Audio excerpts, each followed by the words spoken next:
they realized about their own ideals? Or I should probably share your own stuff. Probably not share something else.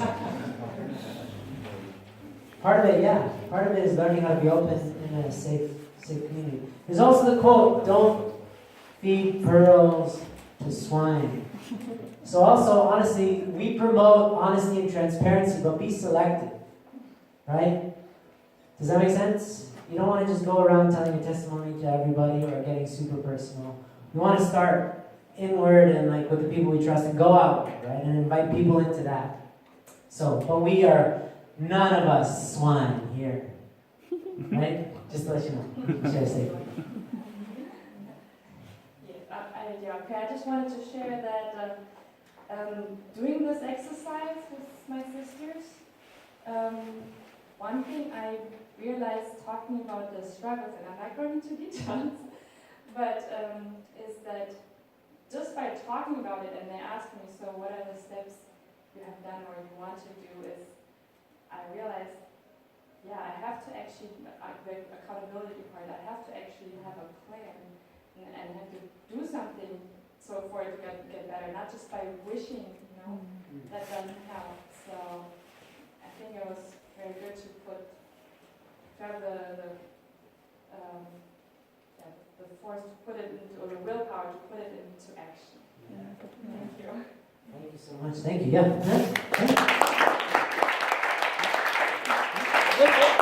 Absolutely. Because when I was a pastor, I would always ask people, oh, you're working towards Channel. What does that look like? What are you actually working towards? Who's paving the roads in Channel? You're like, robots? I don't know. What's the plan? I haven't really thought about the particulars, right? But we need to build something specific, work towards a specific goal. That's one thing that we definitely realize is that the clearer somebody is about where they want to go, the easier it is for them to leave the past behind. If things are really fuzzy, it's easy to go back. Even though it's hell, you're going back to a familiar hell at least. You're used to it. And it sounds insane, but that's what we do. Why would you relive the same trauma again and again and again? I have family members that were traumatized when they were 5 years old that are now in their 60s, reliving that trauma again and again and again. And it's really sad, because somebody's creating their own hell. It's really sad. And we can avoid that by being clear about where we want to go and help each other get there. But learning how to formulate it into words is the first step. Taking abstraction and turning into something, something concrete, and then asking for help to stay accountable to that. I want this. I want this. I want this. And to not be ashamed. I want this. I want to offer this. Your life is an offering to God, right? What do you want at the end of your life to say, I did all this with my life? What do you want to say? Nothing short of that. Nothing short of that, right? And if you are obsessively pouring yourself into that, you don't have time for stupid nonsense like porn. It's ridiculous. It's heresy towards your dream. But if you have no dream, it's not as offensive because it's just buying you time, right? So I really highly promote the idea of getting really clear on what you're striving for. Okay? Anybody else? Since we're in the atmosphere of sharing, can anybody else share that music? I tried to play music for you guys when you're having your sharing, and now it's just like we're in an elevator, a giant elevator. It's so sad. Yeah, if anybody knows how to work that thing, God bless it. It's this Apple thing, I tell you. Apple Store. It was playing from your computer. Yeah, that's sadder.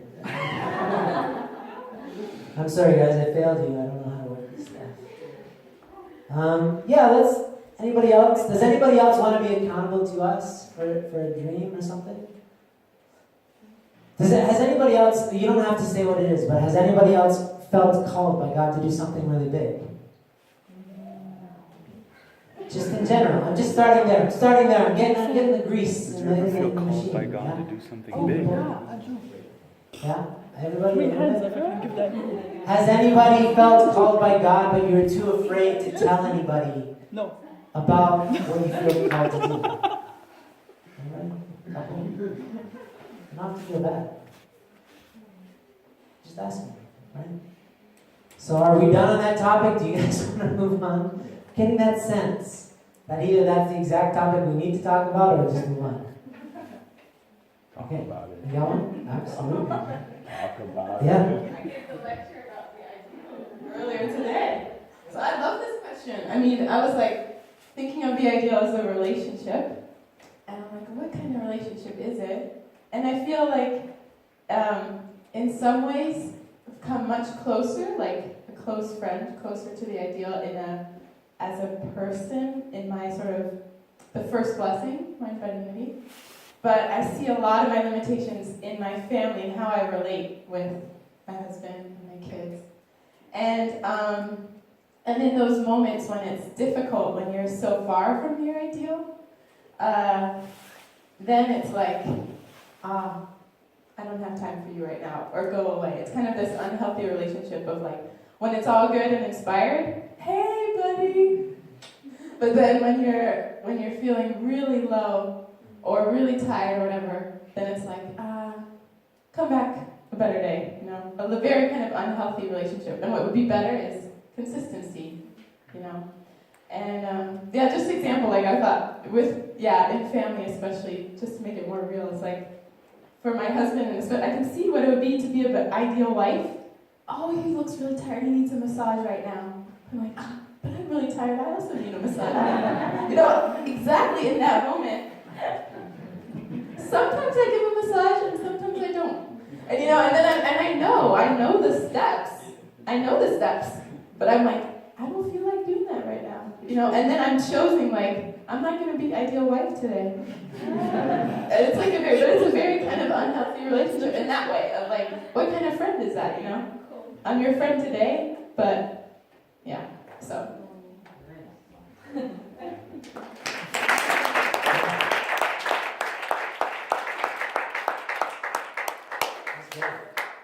Yeah, it's true. How do we treat our friend, the ideal?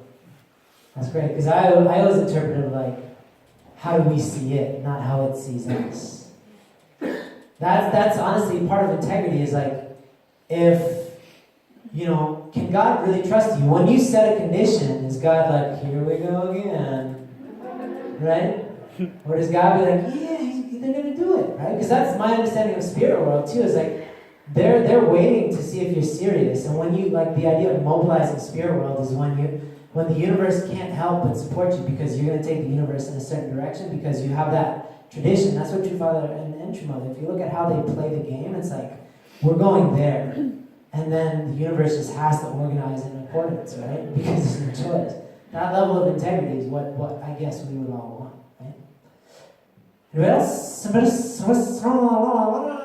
Sold. Okay, next one. Did I see a hand? Yeah, I saw a hand. Yeah, boy. Monsieur Ravel, bonjour.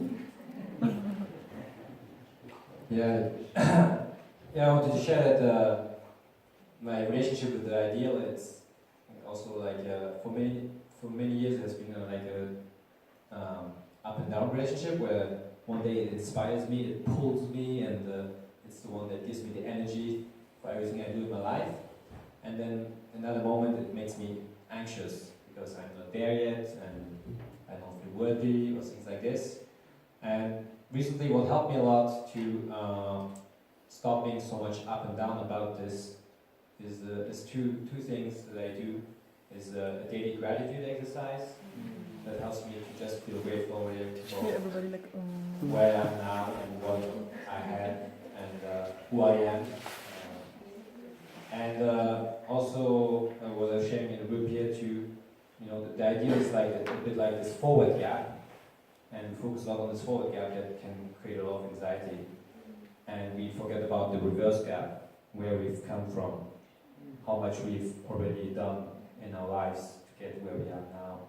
So I feel a lot to have a better relationship with your ideal is to focus, especially in times of stress, on gratitude and reverse gap. Yeah, that's my share. Yeah, thank you. Yes. I was talking with Dine, my Amish brother here. And we were just talking about that too.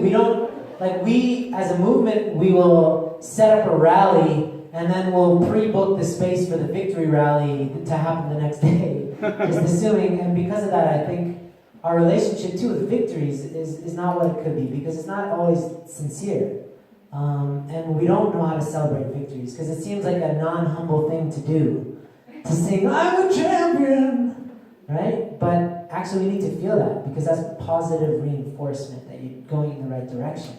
And you want that stuff flowing through you. You want that juice of like, okay, I made a step forward, because that's incentive to do it again. That shouldn't be your only incentive, but it's added incentive. We need all the help we can get. Okay. Oops. I should turn it on. Here we go. Boom. Sex and the providence. So, how do we, this is, so does anybody know Dr. Tyler Hendricks? Everybody's taking pictures of this. Y'all gonna be like, look what they're teaching me here. Get these Americans out of here. Dr. Tyler Hendricks is a theologian. He's really well revered, like, the world over. He's a really amazing guy. I love the guy. And he's been working with us. And Heinen has been working with him more and more. He's actually creating a divine principle about sex. And he just had this crazy realization, because he's going deeper and deeper. He has like this massive encyclopedia in his mind. You can ask him, oh, give me this quote, and be like, oh yeah, Chun Sung Young, page blah blah blah, and it'll be like crazy. He is Google. He's the Google of true parents. And he had this crazy realization where he just called up Uncle David and he's like, oh my god, and he got so excited, and he's like, no wonder we have such a weird relationship with sex in our church. It's not mentioned at all in the divine principle until chapter 2, when it's just negative. And then it talks about restoration for the rest of the time. There's no discussion about the ideal of sex. So he's writing an entire divine principle centered around how, in his opinion, divine principle is about sex. It's a story about sex. And if you think about it, it's true. That's where we're going off track, and if we get it right, then we start going back on track.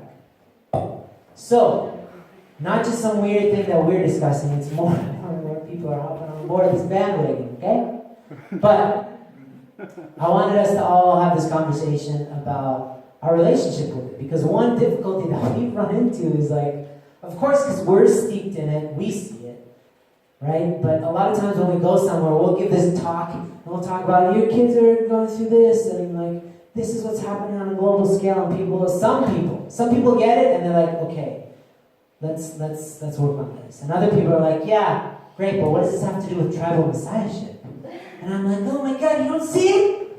You don't see it? How are you going to witness to anybody that hasn't struggled with some sort of sexuality? And how are we going to teach them about the blessing without helping them understand about healthy sexuality? That's their liberation. And also, how can we say anything unless we ourselves have worked on ourselves? And so I've been working with CARP in Las Vegas because they were witnessing a lot. And they were doing great, in terms of external results. But a lot of the CARP members themselves are like, I just feel like a giant hypocrite. Because all we do all day is talk about ideals to these college kids, but we ourselves are struggling our brains out with porn. So I worked with them, and a lot of them made a huge amount of progress, right? And then based on that foundation, then they had one event, college campus event, where I came and I spoke, and they had other professors and that talk about healthy sexuality. And they've had 3, and in April they're having their 4th CARP talk, and they're bringing in Congress people. They're bringing lawmakers, all these people to talk about human trafficking and sexuality and all this stuff. It's amazing. But it was not based on telling everybody what to believe. It was based on they worked on themselves first. Does that make sense? And based on that foundation, then they went to the next step in a much more organic way, based on their foundation that they created. Okay? So in our estimation, this will at the very least help your traffic messiahship. But if you don't believe so, then let's talk about it. That's totally fine. Whatever you believe, right? So, is restoration of sexuality actually important, or is this just, some guy talking, right? And why or why not? Is this relevant for leaders? Is sexual integrity relevant for ACLC? I guess that's not so big here, but Women's Federation, UPF. Is it relevant to them? Do you think in any way that any of these political leaders may be struggling with sexuality in some capacity? Maybe. What does the restoration of sex have to do with tribal messiahship? You don't have to believe the thing I say. I mean, that's why we're having this conversation, so you can figure out what you think, okay? And if you want to talk about anything else to do with sex and the providence, feel free. But we have about, yeah, I guess you don't go overboard, don't go great. But you guys have 10 minutes. Have fun.